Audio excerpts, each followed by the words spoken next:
Hi, this is Mr. Burns. Just a summary of what we read yesterday. Charlie was in the fall and winter camp. There wasn't much going on. He traded with a rebel soldier. He got tobacco. He gave the rebel soldier coffee. And then he was ordered by a doctor to kill some horses that they had captured from the rebels to feed the sick men. So today's reading, let's start out.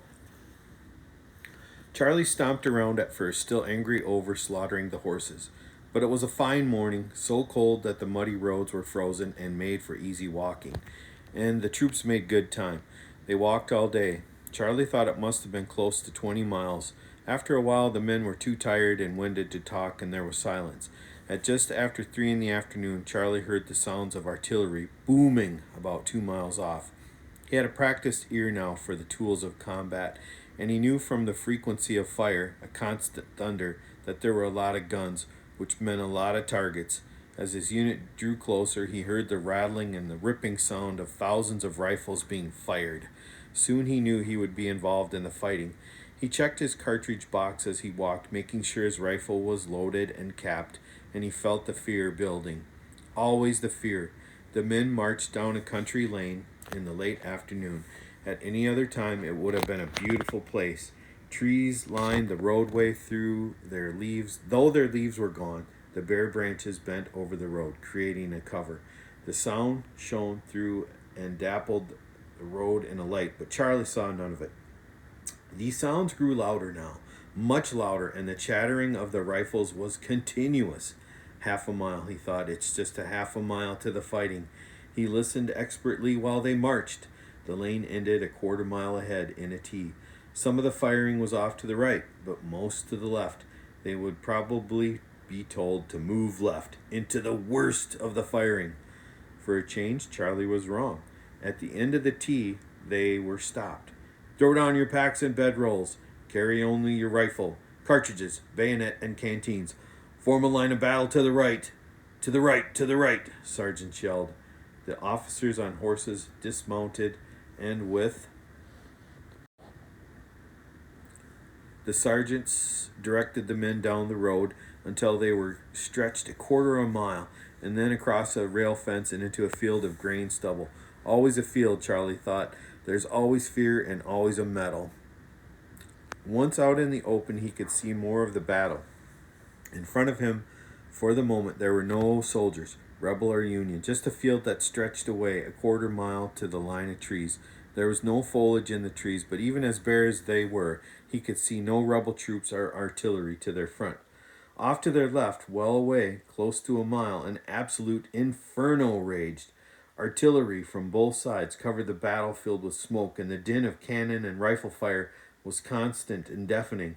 Whenever the smoke cleared in small gusts of breeze, he could see men dropping by the hundreds, broken, crumpled, and falling.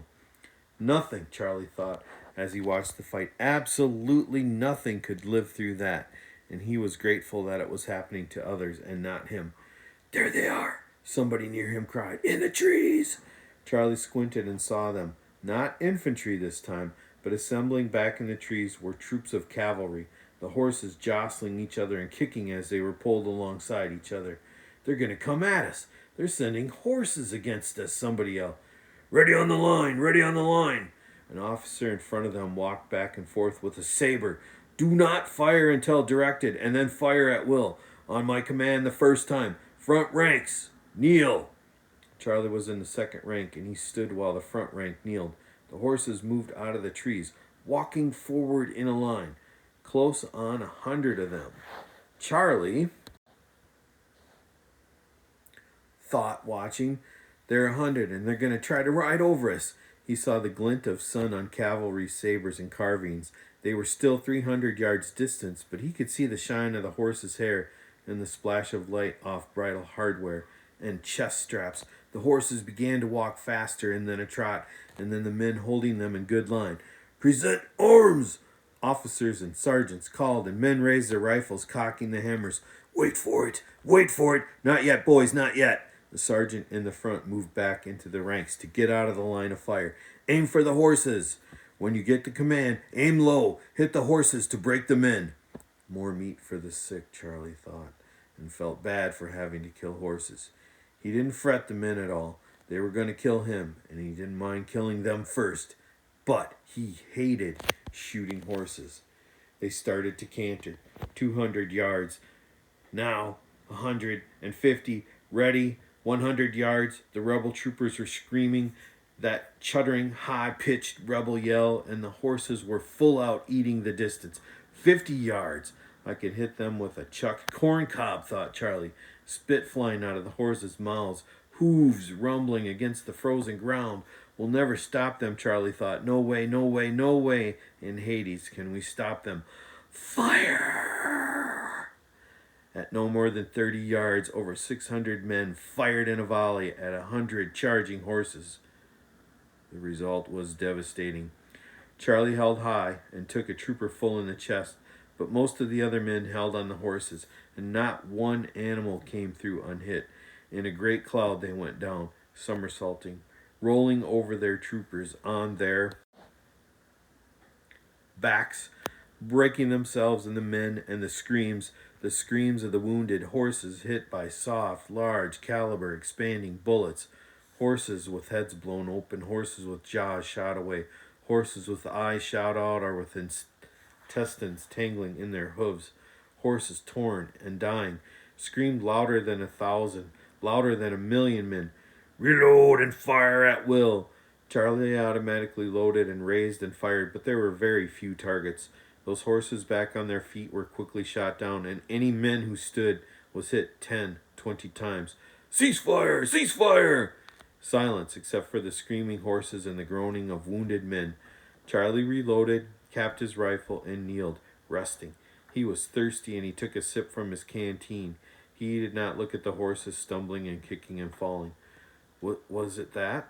And he wondered, just the one charge?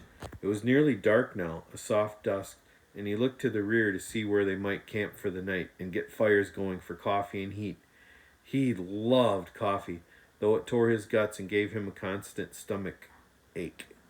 And he thought of going to the shattered Confederate charge to see if they had any sugar in their saddlebags. There was a good sugar in the South, and he might find some for his coffee. He salivated, thinking of coffee with sugar in it. On the left! Form a line of battle and wheel left! He turned, and his heart nearly stopped. Coming from their left oblique, walking toward them in the gathering twilight, seemed to be the whole rebel army. 2,000, Charlie thought, maybe 3,000 men, marching straight at Charlie in a head-on attack.